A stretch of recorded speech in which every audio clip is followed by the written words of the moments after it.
Hi, welcome back. And tip number three is to initiate and accept invites to out of work gatherings.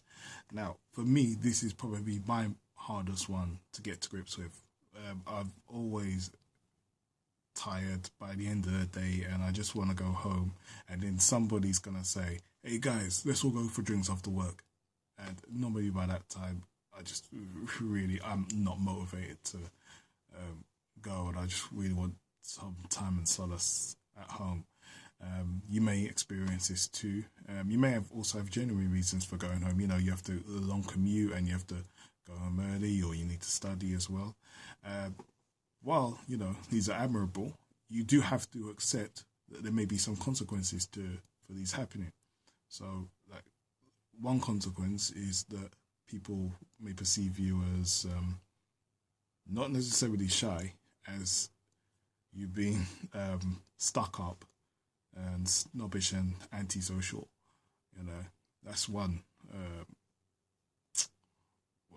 I've forgotten the word now. But anyway, a second consequence is the word.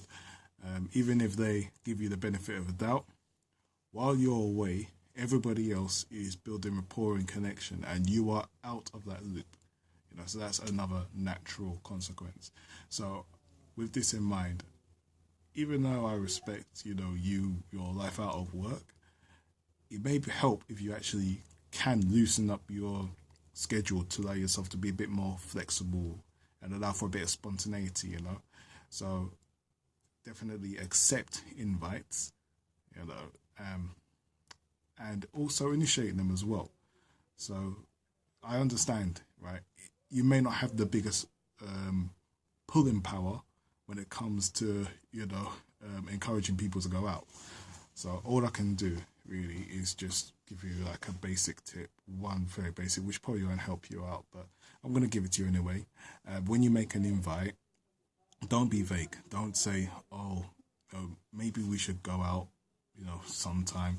You have to say something very specific. So say, guys, next weekend we should all go to that place down the road, that bar down the road, and have a game of pool. What do you think? Something very specific. Or, guys, after work, let's all gather a coffee down at Starbucks down the road. Very specific. When it's specific, and that makes it sound more confident and more assured. And when it's more assured, people are more likely to, agree to it.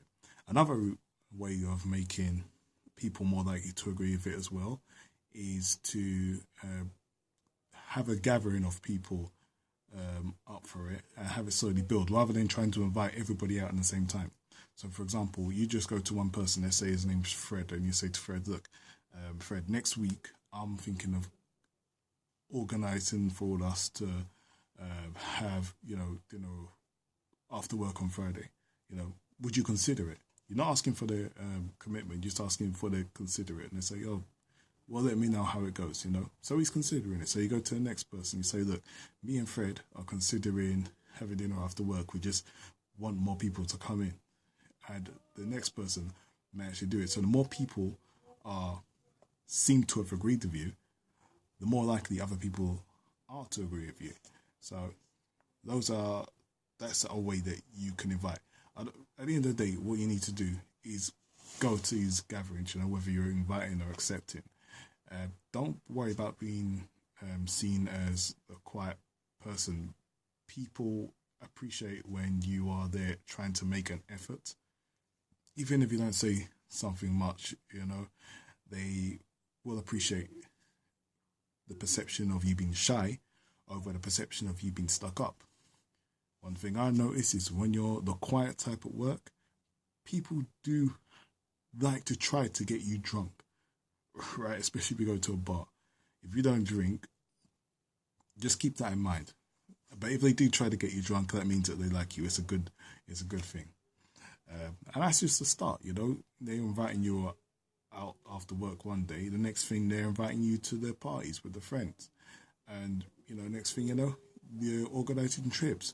What you can do as well is, if you've got like a nice social circle, whether it's your natural one or people going with your activities, you can invite them and your work colleagues all together.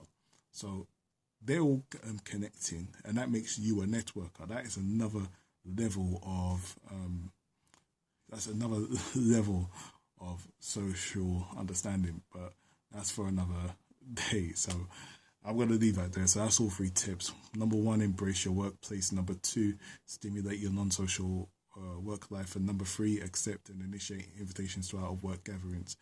Let me know how it goes. Do them sooner rather than later, because social boundaries established and set very quick. And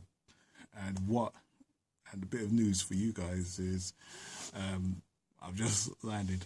It was only a 2-week work placement. I've just landed another one, but this one's paid, just covering up for someone's holiday. So I'm just going to be doing their accounts for a bit. I will try to apply these 3 tips, and I may even give you an update to let you know how I've done. So I'm glad if you find these tips interesting to watch. But if you actually are planning on applying those tips, I'd really love to know those as well. And let me know your own tips as well. So just leave it in the comment section. But until then, I'll talk to you next time. Thank you very much for watching this series, and I hope to see you again. It's Machiavelli done. Bye-bye.